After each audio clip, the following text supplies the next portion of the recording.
I wouldn't say Canada had an angry young man phase of movies like England had, but this and the Rowdy Man and Going Down the Road and similar movies kind of had that feeling of what alienation.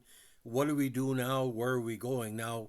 This movie was an NFB production, National Film Board of Canada, and is being shown on the Hollywood Suite in Canada in recent weeks. And let me tell you something, it's opening a lot of eyes of how good this movie was, despite the fact it was like a 5 cent production with $1 million idea. It's called Nobody Wave Goodbye. Now, it came out in 1964, directed by Don Owen and starring Peter Castor, Julie Briggs, and Claude Ray. A sequel, Unfinished Business, was released in '84, but unfortunately it went nowhere. Now, produced by Roman Kreuter and Tom Daly, cinematography by John Spotton, who also edited this as sort of like a what do you call it, a cinema verite style. Music by Eldon Rathburn, distributed by Columbia in Canada and Cinema 5 in the States.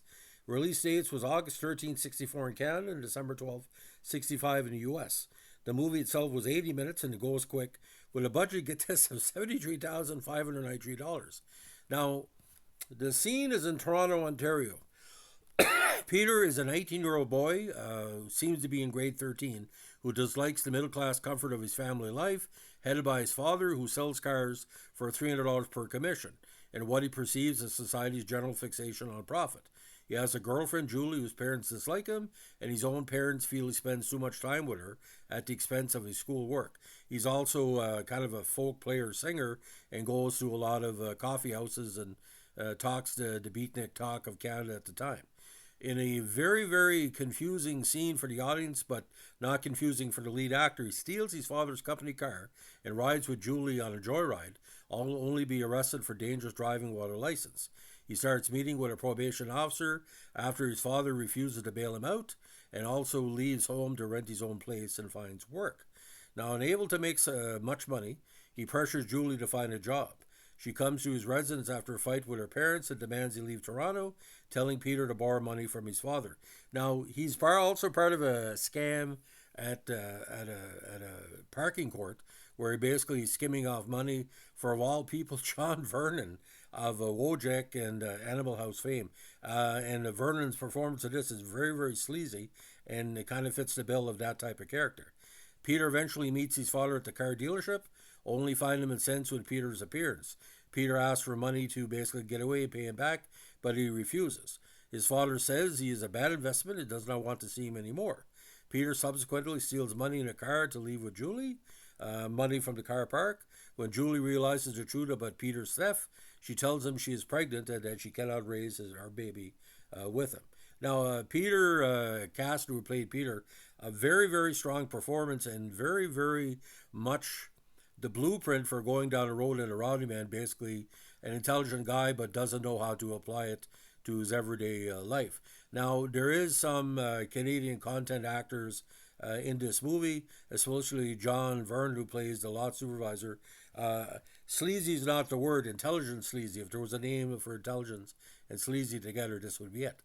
Now, Owen initially wanted to create First Offense, a half-an-hour TV film about probation officers with occasional dramatization, with a budget of $35,000 for the NFB. After filming started, Owen believed that it could be extended in a feature film, and executive producer Tom Daly increased the budget to $75,000, which is equivalent to about $700,000 Canadian 2021. No screenplay was written for the film, as all the scenes were improvised based on the short outline that he would discuss with the actors and cameraman John Spotton.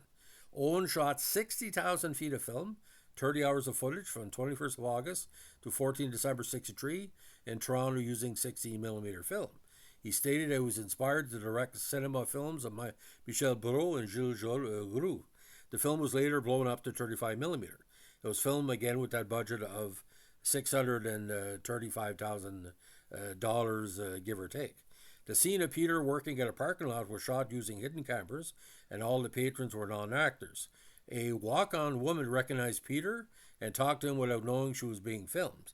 Now, Nobody Wave Goodbye premiered on 13th of August 64 at the Montreal International Film Festival, and it was also shown at the prestigious New York Film Festival in September.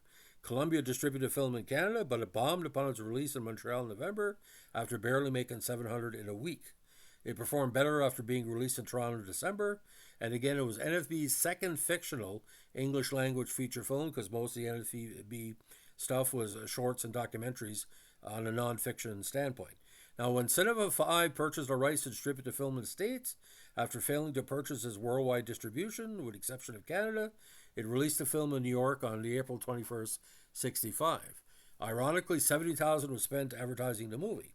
The movie performed well in the States, and Columbia expanded its release in Canada in response to the American reception.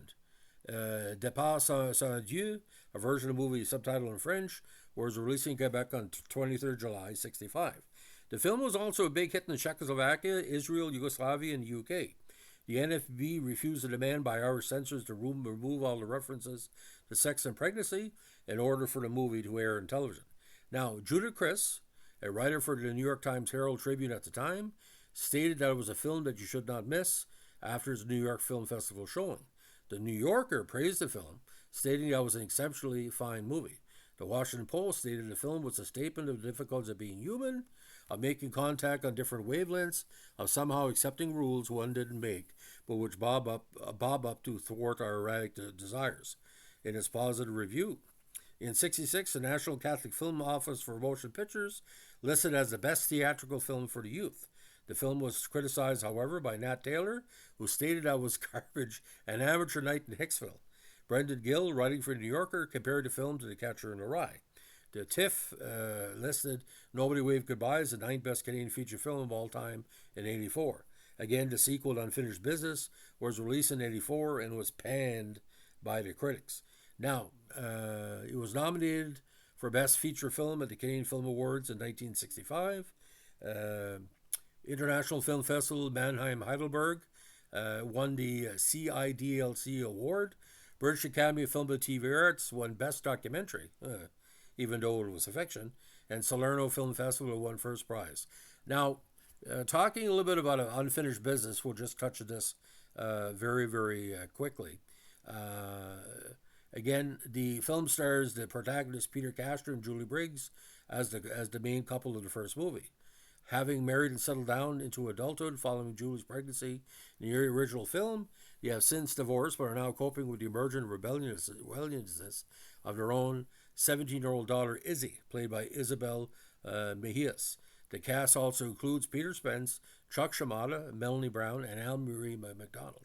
CBS journalist Ann Medina played herself in a way as a reporter. Now, it got 5 Genie Award nominations in '85. Best Actress, Mejias. Supporting Actor, Spence. Director and Screenplay by Owen. And Best Cinematographer from Douglas Kiefer. Release was at TIFF in '84. 99 minutes. And again, didn't do very well at the box office because, that ship had sailed pretty much. So, ladies and gentlemen, if you check out Hollywood Suite this month, check it out. Like I said, it's a quick view. But again, you're seeing a lot of parallels towards the angry young man British and Canadian American style. But this movie doesn't have any violence, but it has the violence of ignorance of youth and the violence of lack of respect for the emergence of youth in the mid-1960s. You got to understand, this was like a Beatles year, and you could see even Canadians who were soft-hearted. We wanted to see much more than material things. And like he basically said, you sell a car, you make $300, and you're criticizing me because I'm not just like you right now. Give me time to grow. And, it's what do you call the generation gap. Doesn't even anybody use that term anymore? Generation gap? My God, they get generation gaps every 4 years now. Someone who's 24 and 28, there's a big difference, especially on music and national politics.